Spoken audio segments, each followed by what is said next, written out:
Video में हम discuss करेंगे MCQs from first year chemistry chapter number 4 और चैप्टर का नाम है state of matter part 1 gas. तो चलिए स्टार्ट करते हैं। आज का फर्स्ट एमसीक्यूज हमारे पास है according to the Graham's law of diffusion the ratio of diffusion of hydrogen and oxygen are respectively. तो पूछा गया है कि जो ग्राम्स लॉ है उसके मुताबिक जो रेट ऑफ डिफ्यूजन है या रेशियो ऑफ डिफ्यूजन है हाइड्रोजन और ऑक्सीजन का वो क्या होगा। ठीक है, जो लाइट गैस होती है हल्की गैस होती है वो फास्टर डिफ्यूज होती है बनिस्बत हेवी गैस के। ठीक है, तो यहाँ पर जो हाइड्रोजन है ये लाइट गैस है क्योंकि इसका जो मॉलिक्यूलर मास है वो 2 है, और जो ऑक्सीजन है ये हेवी गैस है क्योंकि इसका मॉलिक्यूलर मास 32 है। ठीक है, तो यहाँ पर करेक्ट ऑप्शन है डी यानी कि 4:1। तो ग्राम्स लॉ के मुताबिक जो हाइड्रोजन गैस है वो ऑक्सीजन की बनिस्बत 4 टाइम फास्टर डिफ्यूज होगी। ठीक है, so the correct option is D. MCQ number 2 में पूछा गया है कि collection of gas over water is an example of. तो वाटर के सरफेस के ऊपर जो गैस कलेक्ट की जाती है तो वो किस लॉ की एग्जांपल है। ठीक है, तो यहाँ पर जो हमारे पास करेक्ट ऑप्शन है वो है बी यानी कि Dalton law of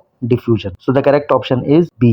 MCQ number 3 हमारे पास है the molar volume of oxygen gas is maximum at. तो 1 मोल ऑक्सीजन का जो वॉल्यूम है वो कब मैक्सिमम होगा, ज्यादा से ज्यादा होगा। ठीक है, तो आपने ये बात याद रखनी है कि वॉल्यूम तब ज्यादा होगा जब टेम्परेचर ज्यादा होगा और प्रेशर कम से कम होगा। ठीक है, तो यहाँ देखते हैं ऑप्शन ए में हमारे पास 0 सेंटीग्रेड है, बी भी हमारे पास 0 सेंटीग्रेड है, सी में 25 सेंटीग्रेड है और डी भी हमारे पास 25 सेंटीग्रेड। अब अगर प्रेशर की बात करें तो ऑप्शन ए हमारे पास 1 atm है, ऑप्शन बी हमारे पास 2 atm है, ठीक है, ऑप्शन सी हमारे पास और ऑप्शन डी हमारे पास 2 atm है। ठीक है, तो यहाँ पर जो करेक्ट ऑप्शन है वो है सी क्योंकि यहाँ पर टेम्परेचर ज्यादा है 25 सेंटीग्रेड और जो प्रेशर है वो कम है 1 atm है। ठीक है, so the correct option is C. MCQ number 4 में पूछा गया है कि the diffusion rate of propane and carbon dioxide are same because. ठीक है, यहाँ पर 2 गैसेस दी गई हैं, एक प्रोपेन गैस है और एक हमारे पास कार्बन डाइऑक्साइड है। ठीक है, तो पूछा गया है कि इनका जो डिफ्यूजन रेट है वो सेम है, क्यों। ऑप्शन ए हमारे पास है both are polyatomic gases, option B हमारे पास है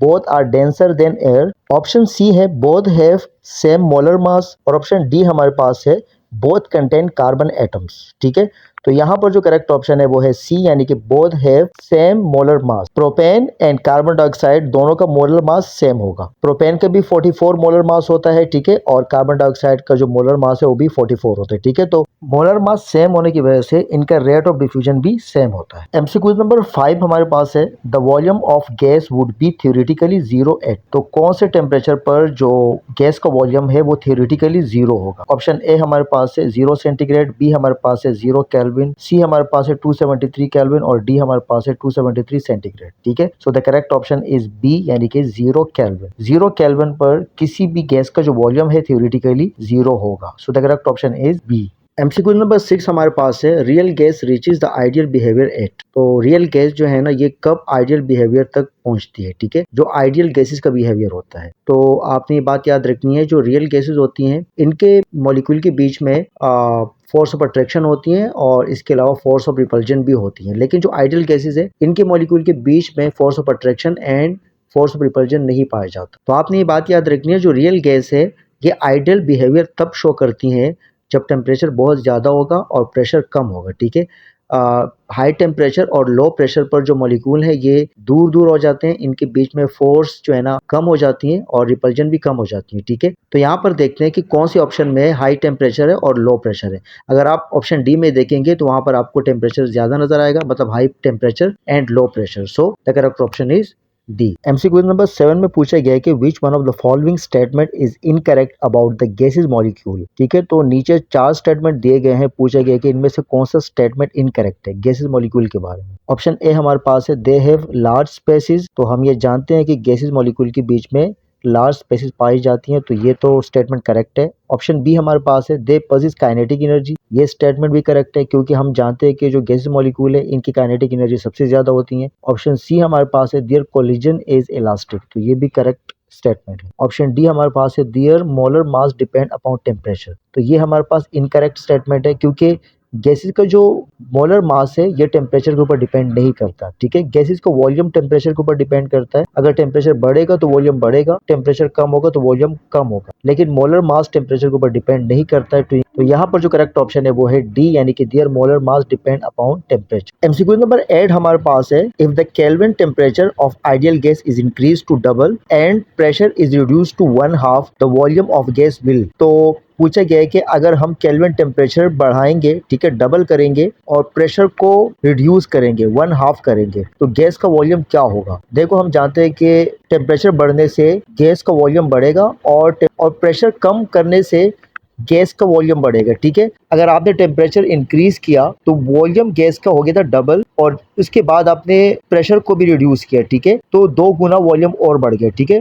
2 + 2 हमारे पास कितना हो जाएगा, 4 टाइम। तो यहाँ पर देखते हैं कि हमारे पास 4 टाइम वाला ऑप्शन है। ऑप्शन ए हमारे पास है रिमेन सेम, बी हमारे पास है डबल, ऑप्शन सी हमारे पास है रिड्यूस हाफ, और ऑप्शन डी हमारे पास है 4 time. So the correct option is D, 4 time, ठीक है। एमसीक्यू नंबर 9 हमारे पास है, the molar volume of oxygen gas is 22.4 dm³/8। तो ऑक्सीजन गैस का यहाँ पर जो मोलर मास है वो दिया गया है 22.4 dm³। तो ये कब होता है, ठीक है। तो हम ये जानते हैं कि जो STP है, यानी कि standard temperature pressure, standard temperature pressure पर किसी भी गैस का जो वॉल्यूम है वो 22.4 dm³ होता है, ठीक है। तो अब ये देखना है कि स्टैंडर्ड टेम्परेचर प्रेशर होता क्या है हमारे पास। तो स्टैंडर्ड टेम्परेचर हमारे पास 0 सेंटीग्रेड होता है और जो प्रेशर है वो 1 atm होता है। तो यहाँ पर जो करेक्ट ऑप्शन है वो है ए, यानी कि 0 सेंटीग्रेड एंड 1 atm।